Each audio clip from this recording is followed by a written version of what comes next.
చాలా అంటే చాలా రుచిగా చెక్క గారెలు ఎలా తయారు చేసుకోవాలో చూద్దామండి. Hello friends, welcome to Andhra kitchen. చెక్క గారెలు తయారు చేసుకోవడానికి ఇక్కడ నేను మినుములు తీసుకున్నానండి. మినుములు వచ్చేసి 1.5 గిద్ద వరకు తీసుకున్నాను. అయితే ఈ రెసిపీని మనం పొట్టుతోనే చేస్తామండి. అంటే మరి ఎక్కువగా పొట్టు అనేది తీసేయము మినపప్పుకి. ఇప్పుడు ఈ విధంగా ఈ మినుముల్ని రాత్రంతా నానబెట్టేసుకున్నాను. నానిన తర్వాత మరుసటి రోజు ఉదయాన్నే మళ్ళీ కొంచెం సేపు గట్టిగా మినుముల్ని బాగా కలిపితే మనకు కొంచెం పొట్టు అనేది వస్తుంది. ఆ పొట్టు అంతా తీసేసి మరీ ఎక్కువ పొట్టు తీయకూడదండి. అలాగే 1.5 గిద్దకి మినుములు తీసుకున్నాను కదా, ఇంకొక అరగిద్ద వరకు ఈ విధంగా పచ్చిశనగపప్పును కూడా మినుములతో పాటే నానబెట్టేసుకున్నాను. నానిన తర్వాత ఈ రెండింటిని ఇప్పుడు మనం మిక్సీ పట్టుకోవాలి. అయితే ఈ చెక్క గారెల్లోకి మసాలా కోసం ఇక్కడ మనం చిన్న రోలు తీసుకొని అర చెంచా వరకు మిరియాలు, అర చెంచా జీలకర్ర వేసుకొని దంచేసుకోవాలి. మరీ మెత్తగా కాకుండా కొంచెం బరగ్గా ఉండేటట్లే దంచుకోండి. ఈ విధంగా దంచేసుకున్న తర్వాత ఇందులోకి అల్లం ముక్క కూడా వేసుకొని దంచుకోవాలి.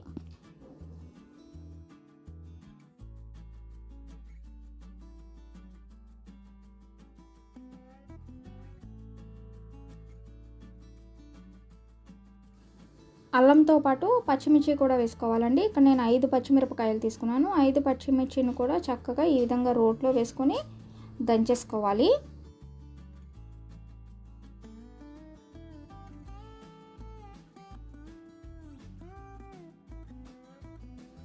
ఈ విధంగా దంచుకున్న తర్వాత ఇప్పుడు మిక్సీ జార్ తీసుకోండి. మిక్సీ జార్లోకి మినుములు వేసుకోండి.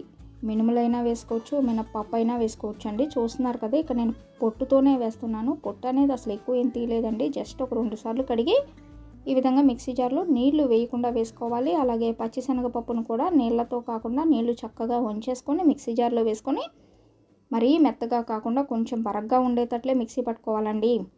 చూస్తున్నారు కదా, ఈ విధంగా మనం గట్టిగా మిక్సీ పట్టుకోవాలి. ఇలా అంటే మనకి ఉండలాగా రావాలి. అలా ఉండేటట్లుగా మిక్సీ పట్టుకోవాలి.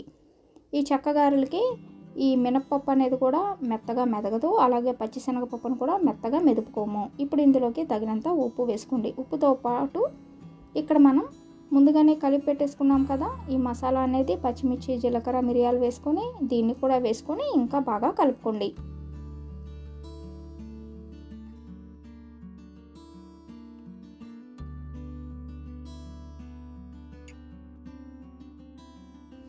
మసాలా కూడా దంచి పెట్టుకున్నది వేసుకున్న తర్వాత ఇప్పుడు ఈ పిండిని పక్కన పెట్టేసుకొని స్టవ్ ఆన్ చేసుకొని బాండి పెట్టుకొని బాండీలోకి నూనె వేసుకోండి. నూనె కాగే లోపల ఇక్కడ నేను గాజు తీసుకుంటున్నానండి. గాజు తీసుకొని ఈ విధంగా కొంచెం పిండిని గాజులో పెట్టేసుకొని, అయితే మీరు ఎక్కువ పిండి నొక్క పెట్టకూడదండి. కొంచెం పలచగానే చెక్క గారెలను తయారు చేసుకుంటే మనకి చక్కగా నెల రోజుల పాటైనా నిల్వ ఉంటాయి. పలచగానే ఈ గారెలు అనేవి తయారు చేసుకోవాలి. గారెలు కానీ వడలు కానీ. చూస్తున్నారు కదా, ఈ విధంగా ఒకే షేప్లో రావడానికి ఇలా గాజు చిట్కాతో చక్కగా అన్నిటినీ రెడీ చేసుకొని తర్వాత నూనెలో వేసుకొని వేయించుకుంటే మనకి కరకరలాడే సౌండ్ వస్తుందండి. కాబట్టి నిల్వ కూడా ఉంటాయి చక్కగా.